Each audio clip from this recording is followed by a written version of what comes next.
Hello friends, welcome to Susan and John Matthew. This is lesson number 7 and we are moving on to tangents and normals and we learn all the theory required for tangents and normals.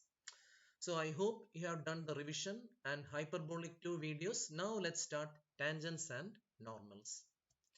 So look at this. Point number 1. If you understand this, half your troubles in tangents and normals are gone.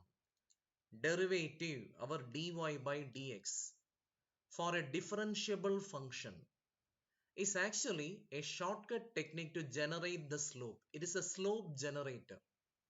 And I'll show you something from our website.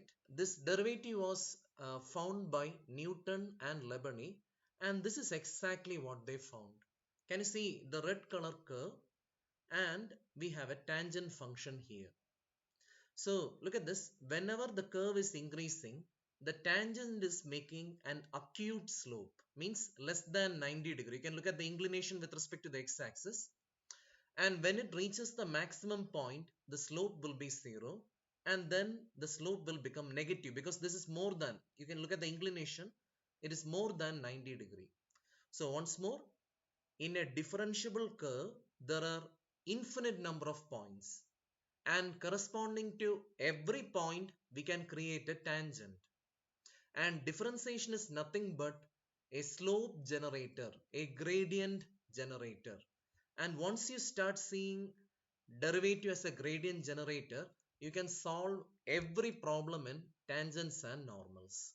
Okay, now let's go back to the theory part. Now look at this. In your grade 11, in your grade 7, in your grade 8, you learned slope is denoted by the letter M. And later you learned that in the line y equal to mx plus c, M represents the slope. And later you learned that if a line is given with inclination theta, then tan theta is the slope. Later you learned that in the line ax plus by plus c equal to 0, by little bit of mathematical manipulation, slope is nothing but minus a by b.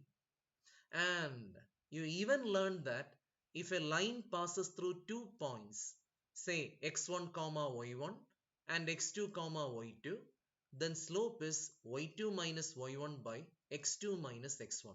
So once more, listen carefully. Slope is denoted by m. It's the same as tan theta. It's the same as minus a by b. It's the same as y2 minus y1 by x2 minus x1. And in calculus, what we learn is all these things for a curve, is approximately dy by dx. Because in a curve, the slope is given by the tangent. You saw the tangent, right? So if I want to measure the slope at this particular coordinate, I want the gradient, the slope of the tangent. And that is nothing but dy by dx. So once more, make it very clear, derivative is a shortcut technique to generate the slope of the tangent at any point on a differentiable curve. Okay, now let's add a few more things. Look at this. Imagine there are two lines which are parallel. So M1 equal to M2. You know this condition. Or imagine if two lines are perpendicular, then M1 into M2 equal to minus 1. Or we learn 1 will be the negative reciprocal of the other. For practical purpose, we learn like this. Any one, you can write M2 equal to minus 1 by M1 or M1 equal to minus 1 by M2. Okay, now listen very carefully. Imagine we have a differentiable function. That means there will be infinite number of points and corresponding to every point I can create a tangent. So look at this. Tangent is a line which passes through, I'm going to call that point x1, y1. So tangent is a line which touches the curve locally at one point. It can cut the curve again after some time, but locally it touches the curve at exactly one point. And normal, can you see the normal? The normal is a line. This is called the normal. The normal is a line perpendicular to the tangent and passing through the same point. Okay, now what is the slope of the tangent? What is the gradient of the tangent? I will denote it by mt for reference. It is nothing but dy by dx. And what is the slope of the normal? I'm going to denote it by mn. That will be minus 1 by mt. What is the reason? Because if two lines are perpendicular, the product will be minus 1. Once more, make it super clear. Dy by dx is nothing but gradient of the tangent, the slope of the tangent. So given a differentiable function and a coordinate, then the slope of the tangent at that point is given by dy by dx. Now, look at this. Long back, you learned something called point slope form. Means, if I give you one point on the line, and the slope of that line, I can write the equation, because in NEB they keep on asking what is the equation of the tangent. Just to write that, you're going to get mark. Or they can even ask the general formula for the equation of the normal. It's super simple. It depends on this point slope form. The equation is y minus y1 equal to m into x minus x1. Now listen to this very carefully. The gradient of the tangent is mt, that is dy by dx. So the equation is y minus y1 equal to mt, that is our derivative multiplied by x minus x1.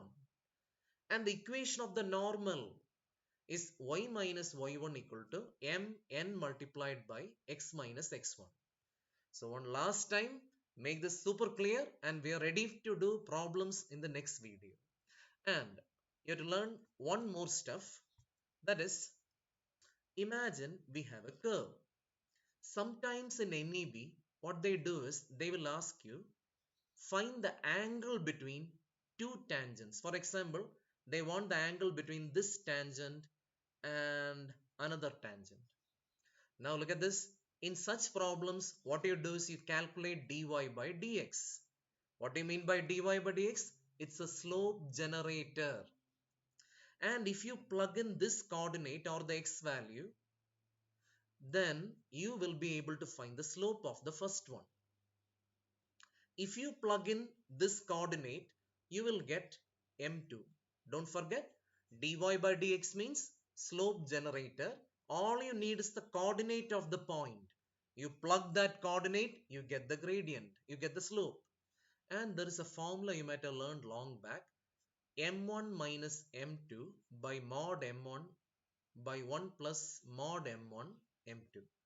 And from here you can do tan inverse. Now look at this. I hope you remember these two lines. This means make the number inside positive. Because if you make the number inside positive, tan theta will become positive. And according to the rule of quadrants, if you keep any trigonometric function positive, it is guaranteed to be in the first quadrant. So if you want acute angle, can you see there will be acute angle and obtuse angle? All you have to do is you keep the number inside positive or tan theta value positive, and the other angle will be 180 minus theta. Okay, now one last part. Now look at this. They can ask another question. They can ask find the angle between intersection of two curves. So this is given y equal to f of x, and imagine this is y equal to g of x. Angle between two curves is given by angle between the tangents. It doesn't look like a tangent, but understand. Angle between two curves is given by angle between the tangent. So same process, you find dy by dx from here, plug in the coordinate, you will get m1. You find dy by dx from here, plug in the coordinate, you will get m2. Anyway, you'll understand this thing properly in the next video. So till then, my friends, bye.